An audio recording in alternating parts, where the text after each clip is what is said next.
ये जब नीचे से बजाते थे ठक ठक, किसी को इनवाइट करना रहा इतला देने के लिए, ये घंटी भी बजाई जाती थी।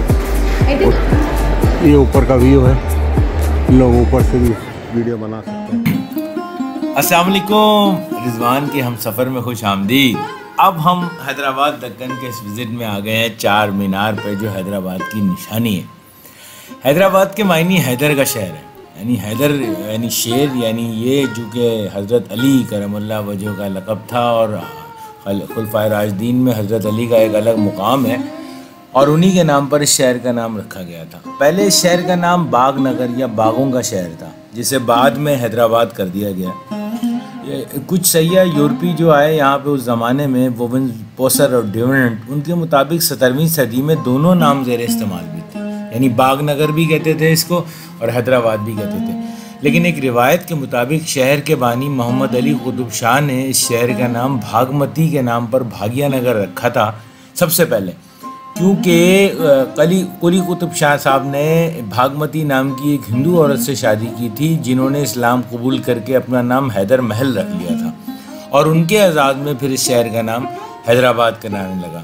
ये चार मीनार जहाँ इस वक्त हम मौजूद हैं, ये जगह बड़ी ज़बरदस्त और पुररौनक जगह है। इस इटसेल्फ चार मीनार को, ये इसके बारे में पहले मैं आपको बताता हूँ, 1591 में इसकी तामीर की गई थी। बाज़ जगह 1592 भी आता है और असल में ये एक मस्जिद है। लोग बहुत कम इसको मीनार के तौर पे समझते हैं कि कोई राउंड अबाउट पे कोई मोनूमेंट टाइप की चीज़ होगी छोटी मोटी, ऐसा नहीं है। ये एक ह्यूज कॉम्प्लेक्स है और बहुत बड़ी इमारत है, अच्छी खासी बड़ी इमारत है।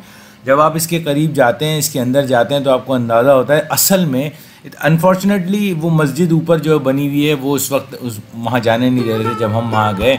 ये वहाँ से जाने का रास्ता है, आपको टिकट लेके 100 रुपीज़ का लोकल्स के लिए और फॉरनर के लिए जनाब 300 रुपये। ये तो फिर भी ज़रा सा कम रखा हुआ है इंडिया में, वरना पाकिस्तान में मैंने मुख्तलिफ़ जगहों पे देखा है कि फॉरनर्स के लिए 1000 रुपये 1500 रुपये टिकट है। और अजीब बात है, हालांकि टूरिज़म को फ़रोग़ देने के लिए हर जगह, इंडिया में भी पाकिस्तान में भी टूरिज़म को फ़रोग़ देने के लिए तो उनको फ्री होना चाहिए, लेकिन बहरहाल एनीवेज।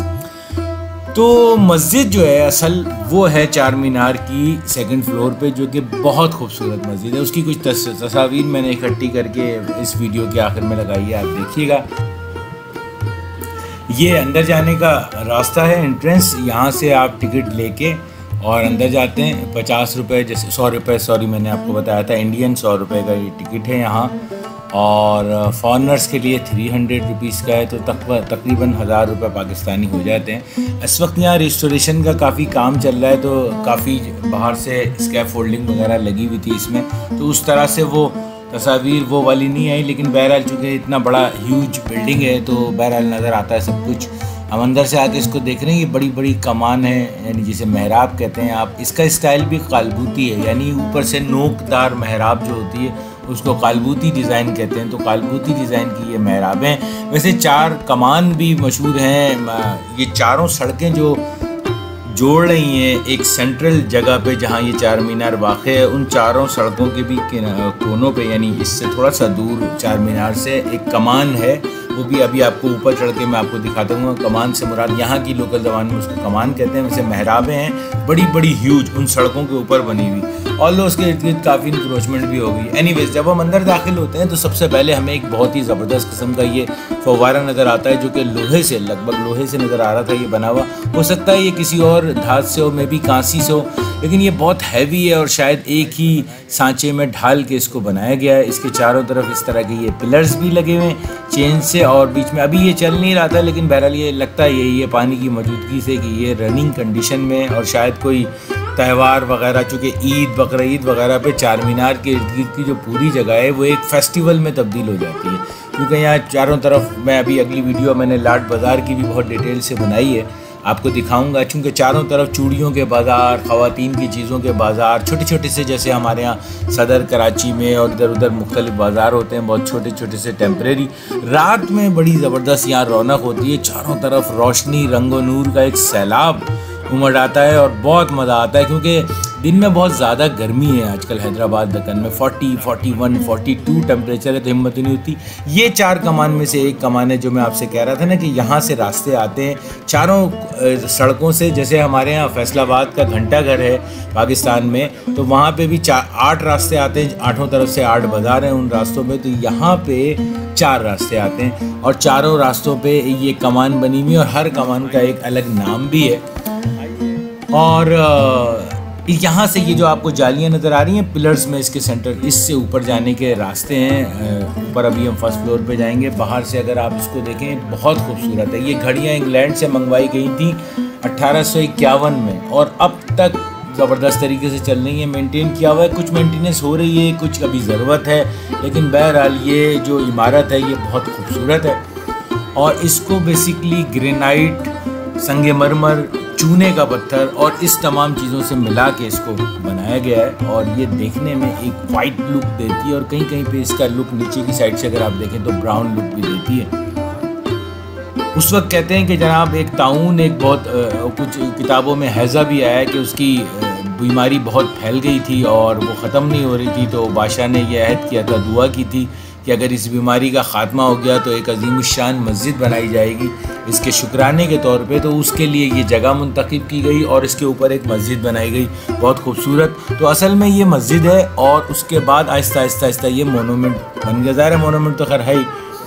बहरहाल इसमें अगर आप ये देखें तो कुछ किताबों में ये भी है कि इस्लामी हज़ारिया जो साल था, यानी जब 1000 साल हिजरी साल को मुकम्मल हुए थे, तो चूँकि पूरी दुनिया में तकारीब मुनक़्क़िद की गई थी तो उस ज़माने में ये बनाया गया था। ये आपको जाली सी छोटी जो नज़र आ रही है ये हवादान है। अभी आपको जब हम अंदर जाएंगे तो मैं आपको दिखाता हूँ कि ये हवादान अंदर से कैसे नज़र आते हैं। तो बड़ी चौड़ी चौड़ी दीवारें हैं और उसके अंदर से ये हवा का, उस ज़माने में ज़ाहिर है कि लाइट वगैरह तो नहीं होती थी, तो हवा और रोशनी के लिए इन हवादानों को जगह जगह पे बनाया गया था।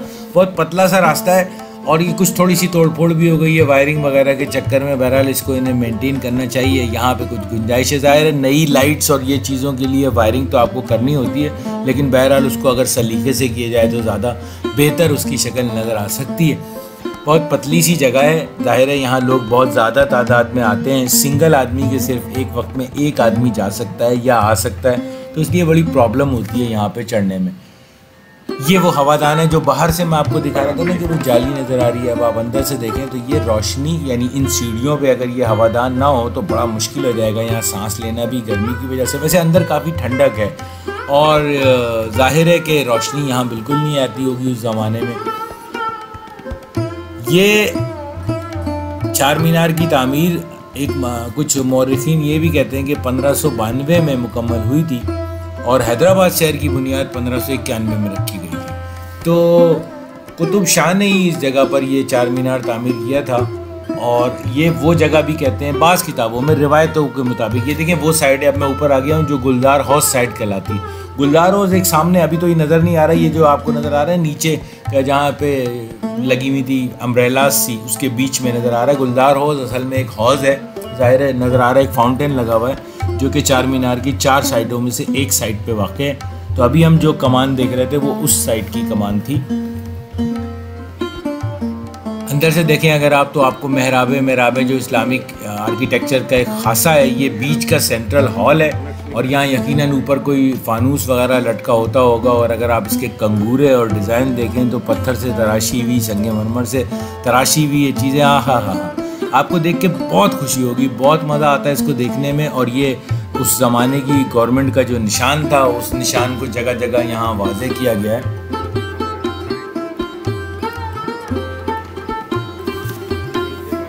ये चार मीनार मूसा नदी के मशरकी किनारे पे वाक़ है। मगरिब में इसके लाड बाज़ार है और जुनूब मगरिब में ग्रेनाइट से बनी हुई अजीम उश्शान मक्का मस्जिद वाक़ है। मक्का मस्जिद की आपने अलग वीडियो देखी है मेरी लास्ट, और आपको पता है कि इसे चूँकि मक्का शरीफ से लाई गई मट्टी की ईंटों से मिला के बनाया गया था तो इसलिए उसे मक्का मस्जिद का नाम दिया गया था।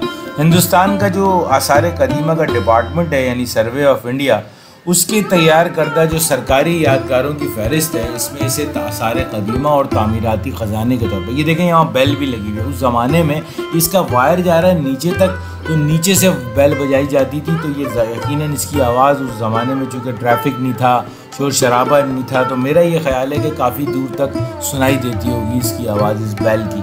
अब हम ये दूसरी साइड से आ गए हैं तो सामने आपको एक दूसरी कमान नज़र आ रही है।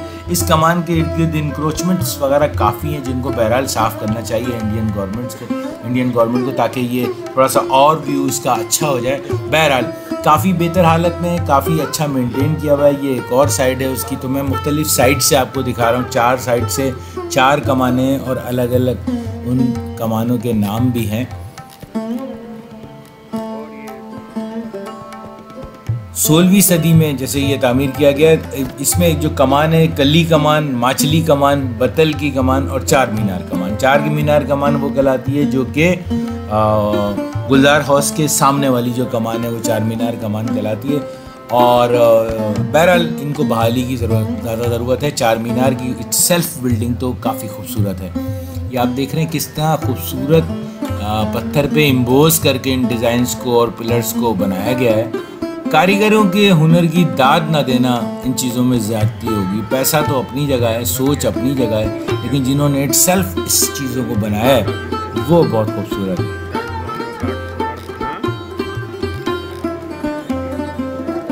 ये बेसिकली एक मुरब्बा ढांचा है, स्क्वायर। 4 मीनार की जो पूरा का पूरा ढांचा है वो स्क्वायर है, और इसके ऊपर जो मस्जिद है उसके हर तरफ तकरीबन 20 मीटर समझ लीजिए बने हुए हैं। 20-20 मीटर की जगह है, तकरीबन 66 फीट लंबी ये मस्जिद है, और चारों अतराफ में फिर महराबें बनी हुई हैं उसमें भी। और हर मीनार की जो ऊंचाई है वो लगभग 184 फीट का मीनार है, और डबल बालकनी ऊपर भी और नीचे भी बालकनीज हैं मीनार में। और ये बीच में ये स्क्वायर है चूँकि, तो ये चारों तरफ इस तरह ये कॉरिडोर्स हैं, और बीच में एक सेंट्रल हॉल है जो आपको यहाँ से ये नज़र आता है। तो बीच में एक गोल्ड सेंट्रल हॉल है, और इस हॉल की जो छत है उसके ऊपर मस्जिद है। और ये आप देख रहे हैं, मैं ऊपर से खड़ा हुआ देख रहा हूँ फर्स्ट फ्लोर से, तो नीचे एक सेंट्रल फव्वारा भी नज़र आ रहा है आपको, जो अभी हमने नीचे से देखा था, जो कि कांसी या लोहे से बना हुआ है, खालिस और बहुत भारी है। इसके पिलर्स भी बहुत भारी हैं, मतलब देखने से नज़र आते हैं, मैंने उठा के तो ज़ाहिर है नहीं देखा, लेकिन देखने से नज़र आते हैं बहुत भारी हैं। और सेंट्रल हॉल के ऊपर, यानी सेंट्रल हॉल और ये जो कॉरिडोर जिसमें इस वक्त हम चल रहे हैं, इसके ऊपर पूरी छत पे वो मस्जिद वाक़ है। और असल में वो मस्जिद भी सेंटर में है, और ये साइड में जो कॉरिडोर हैं इसमें महराबे वगैरह वाक़ हैं। जगह जगह लिखा हुआ है कि दीवारों पे लिखना मना है, लेकिन लोग जैसे हमारे यहाँ बाज नहीं आते तो वहाँ भी बाज नहीं आते और इन यादगारों को तबाह करते हैं। जगह जगह इंस्ट्रक्शंस लगी हुई हैं कि सफाई सुथराई रखें। साफ़ सुथरा तो खैर बहरहाल था, लेकिन उसके साथ साथ लिखा हुआ लोगों ने काफ़ी था। शायद अब कम हो गया हो, पहले पुराने में ज़्यादा हो।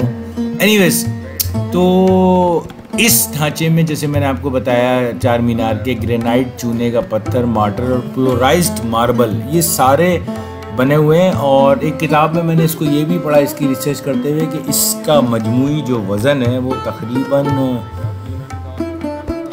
14 लाख टन के करीब इसका पूरा स्ट्रक्चर का वज़न है। और इस इब्तदाई तौर पे तो भाई इस यादगार का कहते हैं तनासुब इतना ज़बरदस्त था कि जब ये पहली बार खोली गई तो इसकी चारों महराबों के ज़रिए हैदराबाद के चारों कोनों को देखा जा सकता था। और हर गली में, ये जो गलियां आपको नज़र आ रही हैं, अब जाहिर है कि 400-450 साल गुजर गए हैं, तो जाहिर है ये एक मशहूर निमरा रेस्टोरेंट है। जब मैं यहाँ आ रहा था तो मुझे लोगों ने कहा कि भाई रिजवान भाई, अगर आपने निमरा रेस्टोरेंट पे जाके चाय नहीं पीना तो आपने समझे 4 मीनार पे कुछ नहीं किया। इसके चाय और बिस्किट बहुत मशहूर हैं और हमने भी पी, आखिर में आपको दिखाते हैं। और अच्छा रेस्टोरेंट था, बहरहाल चाय भी अच्छी थी, ऐसी बात नहीं है। तो मैं आपसे ये कह रहा था कि वो जो ऊपर मस्जिद है ना, उसका मस्जिद तो एक बनी हुई है, 2-4 वो बनी हुई हैं उसकी, जो कहते हैं उसे मुसल्ले जो बने हुए हैं ज़मीन के ऊपर मार्बल के। लेकिन उसके अलावा जो गैलरीज हैं वो बेसिकली कुतुब शाही के ज़माने में शाही दरबार के तौर पर भी काम करती थी। तो निज़ाम हैदराबाद का जो दरबार था बेसिकली उसके लिए भी ये जगह इस्तेमाल हुई है। 45 कॉरिडोर के अंदर और 45 बाहर मुसल्ले बने हुए, तो तकरीबन 90 लोगों की नमाज की जगह है। ऐसा सच कोई जनरल पब्लिक के लिए नहीं है। बहरहाल तो 1889 में जैसे मैंने आपको बताया था लगभग, या 1870 में शायद में भी, ये घड़ियाँ जो चारों तरफ लगी हुई हैं ये इंग्लैंड से मंगाई गई थी और यहाँ फिक्स की गई थी और अब तक बड़ी ज़बरदस्त तरीके से चल रही है। छोटे छोटे से कमरे भी नज़र आए हमें मुख्तलिफ़ जगहों पे, शायद ये मेंटेनेंस के लिए या इस तरह के लिए इस्तेमाल होते हैं। बहरहाल एक कमरे का डोर खुला होता तो हमें उससे अंदाज़ा हुआ, हम अंदर गए तो कचरा वगैरह रखा हुआ था, तो लग रहा था कि यहाँ पे मेंटेनेंस के लिए जो दिन में ये स्वीपर्स वगैरह सफाई करते होंगे तो वो कचरा वगैरह ला के यहाँ टेम्परेरी तौर पे रखते होंगे और फिर यहाँ से चला जाता होगा। बहरहाल ये कोई मुनासिब जगह तो नहीं है इस चीज़ के काम की, ज़ाहिर है उसको भी रिस्टोर करने की बहुत ज़्यादा ज़रूरत है। ये आप देख रहे हैं सेंटर में बहुत ही खूबसूरत एक फूल सा बना हुआ है जो फव्वारे के ऐन ऊपर है, तो यकीनन इसके ऊपर कोई फानूस, कोई शैंडलियर वगैरह लगा होता होगा उस ज़माने में जो कि रोशनी रखता होगा। उस ज़माने में तो जाहिर है कि जैसे हमने देखा शाही किला में और डिफरेंट जगहों पे कि मशाल लटकाने के लिए भी शैंडलियर डिज़ाइन किए जाते थे जिसमें मशालें लगाई जाती थी, तो उससे पूरी जगह रोशन होती थी। तो हो सकता है कि इस तरह का कोई सिस्टम हो। बहरहाल इस सेंट्रल हॉल के चारों तरफ ये कॉरिडोर है और बीच में ये गोल जगह नज़र आती है जिसमें बारादरियाँ और मेहराबें बनी हुई हैं सारी की सारी। वो देखें सामने भी आपको एक कमरा नज़र आ रहा है छोटा सा, बीच में आने जाने के रास्ते हैं। अभी हम इधर से ही जाते हैं, चलें। ये देखिए मैं इधर से जाके दिखाता हूँ आपको, सामने दरवाज़ा है और इस तरफ सीधा आते मुड़े तो ये आपको एक और साइड नज़र आती है चार मीनार की।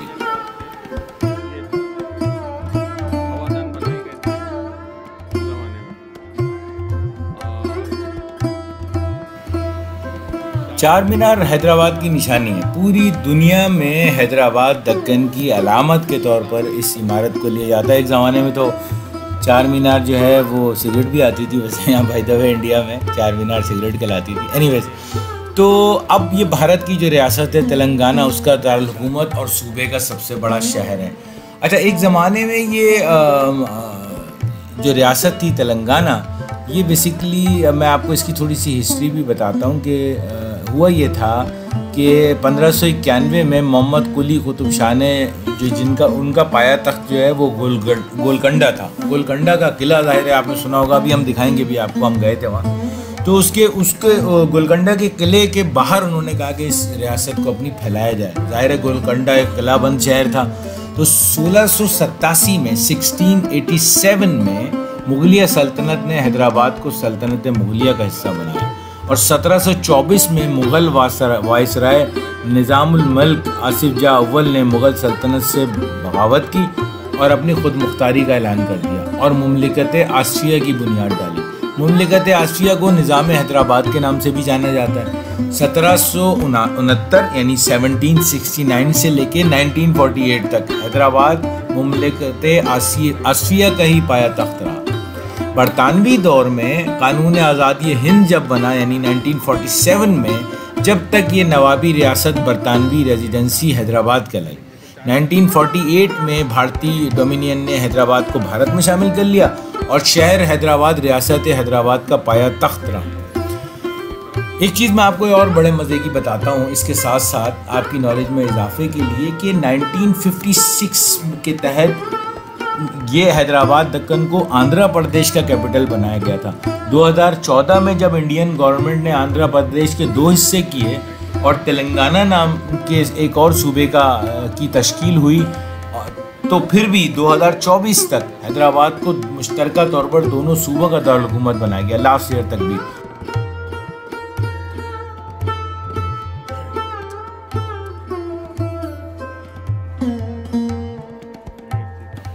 हैदराबाद शहर, हैदराबादी ज़ुबान और हैदराबादी पकवान, ये सारे पूरी दुनिया में बहुत मशहूर हैं।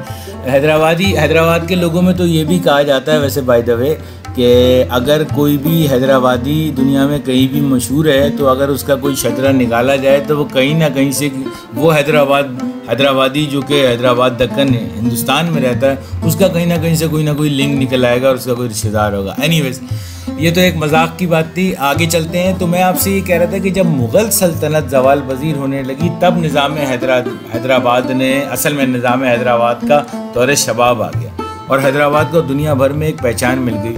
यहाँ की सकाफ़त, ज़ेवरात, अदब, मुसव्वरी, दक्कनी लहजा इटसेल्फ और मलबूसात, हैदराबादी कपड़े, खड़ा दुपट्टा आपने सुना होगा, मलबूसात अपनी इनफरादियत की वजह से दुनिया भर में मशहूर है। हैदराबादी पकवान की वजह से खाली ये शहर यूनेस्को के सिटी ऑफ गैस्ट्रोनॉमी में शामिल हुआ और शहर में वाक़ जो एक तेलुगु सिनेमा है वो भारत का दूसरा सबसे बड़ा सिनेमा भी है। 19वीं सदी तक हैदराबाद अब दुनिया भर में अपने हीरो और मोतियों की वजह से मशहूर था और इसे मोतियों का शहर भी कहा जाता है। दुनिया भर में गोलकुंडा जो मैंने आपसे बात की जिसका किला, तो उसके हीरो की तिजारत होती थी दुनिया भर में।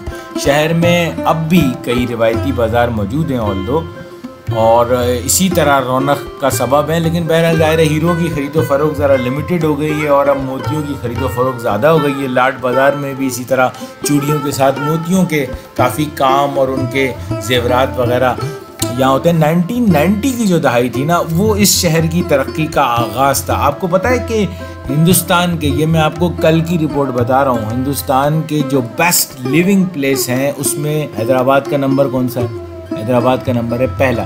ये मैं आपको वो कमरा दिखा रहा हूँ कि देखिए अंदर से इन्होंने कचरा जमा करने की एक जगह बनाई हुई है। इसको मेंटेन करना बहुत ज़रूरी है। ये अच्छा नहीं लगता, टूरिस्ट आते हैं, मेरे जैसे लोग बाहर से आते हैं तो उन्हें अच्छा इंप्रेशन नहीं होता कि ये इतनी अच्छी इतनी अजीमुशान बिल्डिंग है और आपने एक कमरे में जनाब कचरा रखना शुरू कर दिया, तो ये बड़ी अजीब सी बात है। एनीवेज, तो मैं आपसे कह रहा था कि सबसे बेस्ट लिविंग स्टैंडर्ड्स के हिसाब से जो इंडिया के अंदर शहर आया है वो है हैदराबाद, दक्कन। और दिल्ली का नंबर आपको पता है कितना है? गैस करें आप, 167। मैं इंडिया की बात कर रहा हूँ। तो इंडिया के अंदर सबसे बेस्ट लिविंग प्लेस भी कहा जाता है। यहाँ 1990 की दहाई में इस सिटी को फार्मास्यूटिकल और बायोटेक्नोलॉजी में बहुत ज़्यादा डेवलपमेंट हुई और हाईटेक सिटी भी एक यहाँ बनाया गया, जहाँ कई इंटरनेशनल कंपनीज, मल्टीनेशनल कंपनीज और इंडस्ट्रीज़ वगैरह मौजूद हैं। अभी फ़िलहाल इस वक्त तो ये आंध्र प्रदेश का भी कैपिटल है और मैंने आपको बताया तेलंगाना का भी कैपिटल है। तो हैदराबाद दक्कन को बतौर ख़ास एक अलग से हैसियत हासिल है।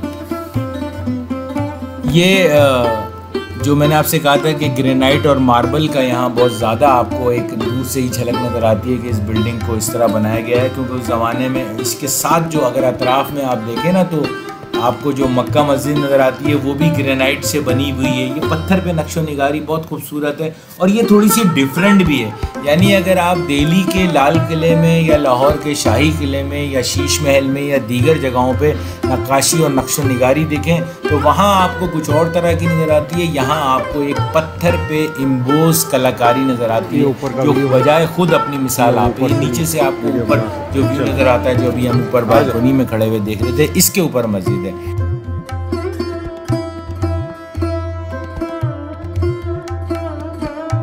तो चले जी, आज का हमारा ये चार मीनार का विज़िट पूरा हुआ। अब हम यहाँ से ज़रा सन निकलते हैं और हमारा इरादा है कि हम ज़रा लाट बाज़ार की भी डिटेल से एक वीडियो बनाते हैं, फिर आपसे शेयर करेंगे। ये वापसी का रास्ता है, यहाँ से आप बाहर निकलें तो आप यकीन करें कि आप पीछे मुड़कर एक दफ़ा चार मीनार की तरफ देखे बगैर नहीं रह सकते। तो मैंने भी ऐसे ही किया, जब बाहर निकले धूप बहुत तेज़ थी, हालांकि ये साइड ज़रा साया था, दूसरी साइड धूप बहुत तेज़ हो रही थी। वहाँ तकरीबन 4 बजे का वक्त होगा ये शायद जिस वक्त मैं वहाँ था। तो बाहर से मुड़ के मैंने जब इसको देखा तो इस अज़ीमुश्शान इमारत को देखता रह गया। पहली बार भी जब मैंने इसको देखा तो बहुत खुशी हुई देख के कि यार मैं तो समझ रहा था ये कोई छोटी इमारत होगी, लेकिन ये तो बहुत ह्यूज इमारत है। तो इसको देख के बहुत खुशी हुई।